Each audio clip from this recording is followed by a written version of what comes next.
That's something else we gotta do, because funny enough, all day long, children came up to me, they told me they're afraid. Blast, and if that happens, and all these sharks are flipping around here on this grass, then please do not panic, alright?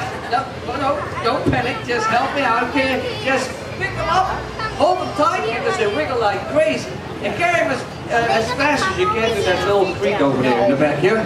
Plop them right in there with a ton of salt, because they like salt water. Alright, are you ready? Go ahead, hit them you guys real hard. A little harder than that one, Brace. Go!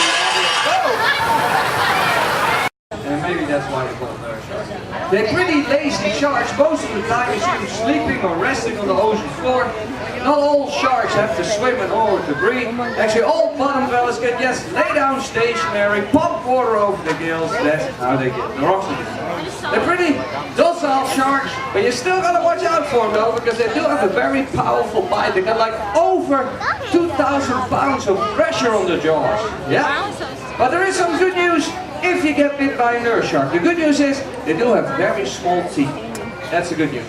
The bad news is they get over 300 of them. You know, so you still gotta watch out for them.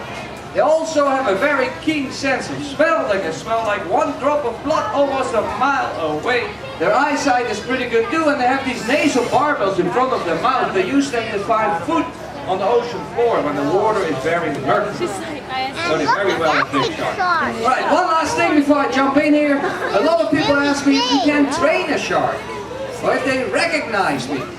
Well, you can't train a shark. There's no such thing as a trained shark. A shark only has like a 2-second attention span. You know, pretty tough to train an animal like that. And do they recognize me?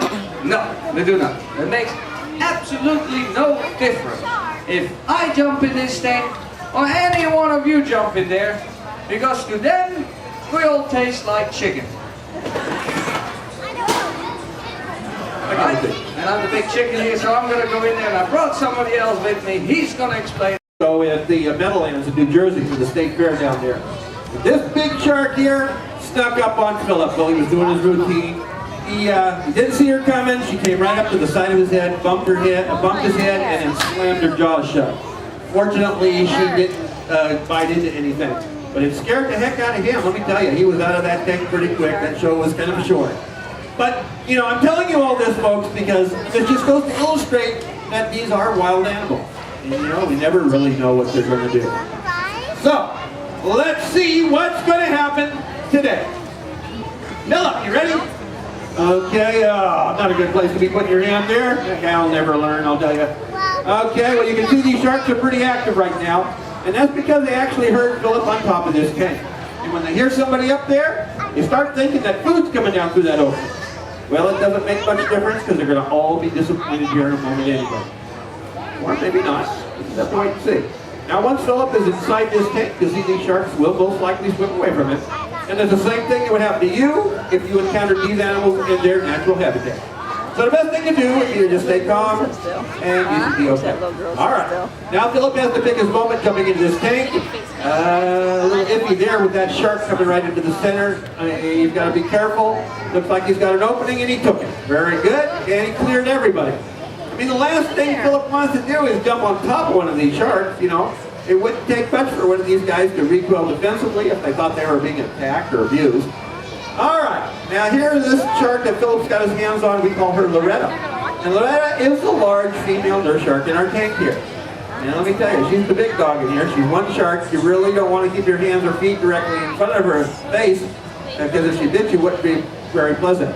Now this little shark we call Stella, and Philip's trying something new here. He's going to see if he can work with this shark. And you can see, yeah, that shark doesn't want to go along, but he's got to be careful. I mean, he's had one of those sharks come right out of his hands, make a U-turn and come back to bite him.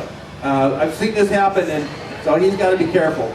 But he's going to show you how this works here. How about everybody waving to Philip and Loretta? All right, very nice. Okay, well that's going along pretty good here. Now, like Philip said, folks, these are nurse sharks, and they're definitely East Coast sharks. You can find these guys anywhere from like the shores of South Carolina, all the way down to Brazil, and throughout the Gulf of Mexico. They have a fairly large range, and they certainly like their warm water. Now, one thing Philip's going to try and do here, to see if he can run these sharks upside down. Okay, he's going to try Stella again. He's pretty much zoned out here. Okay. He's changing his show on me a little bit here. He's got all mixed up, and that's okay. You saw that shark was pretty much zoned out and he had her upside down. And that's basically the characteristic to look for. Now, as I was saying, and Philip used to play that guitar when he was in Holland, and he really liked those days. They were probably fun times in his life. And Philip, you know, he likes to relive those moments every chance he gets. So what he's done is put together a little thing for you folks. Yep, that we like to call Shark Guitar.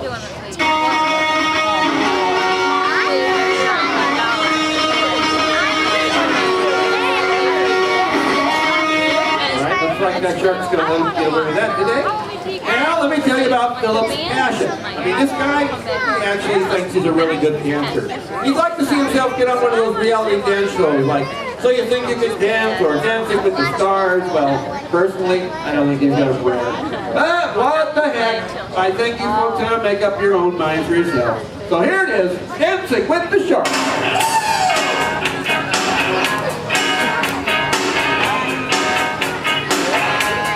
Yeah, Philip likes this shirt a lot. Oh, big kiss on the belly. Well, I hope that was as good for her as it was for you.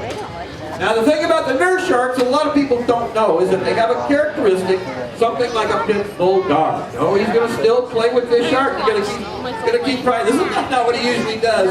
Bull dog. Up to better now. Oh, you got a tooth from one of the sharks? Oh, okay, I see. That looks like Philip's going to get out of the tank now, folks. Now, I'm sure everybody here probably thinks that we caught these sharks in local aquariums and see if we can place maybe one or two of these free of charge. It worked out really good for the sharks. It's really good for the research facility. Actually, it's really good for us, too, that's for sure. That's right. Oh, and he's made it out here in one piece. How about a round of applause for Philip? Thank you very much. I found a nice shark tooth in there. It never fails me. I always find one or more because sharks lose their teeth constantly. They got several rows of teeth, up to like 8 rows of teeth. And once a tooth falls out, right away another one replaces them, and that's how they keep them raising sharks. They go to almost 30,000 teeth in a lifespan. So you can imagine how many are laying on this tank floor over here. I'm gonna give this one away to Andrea. Come right over here, give her another.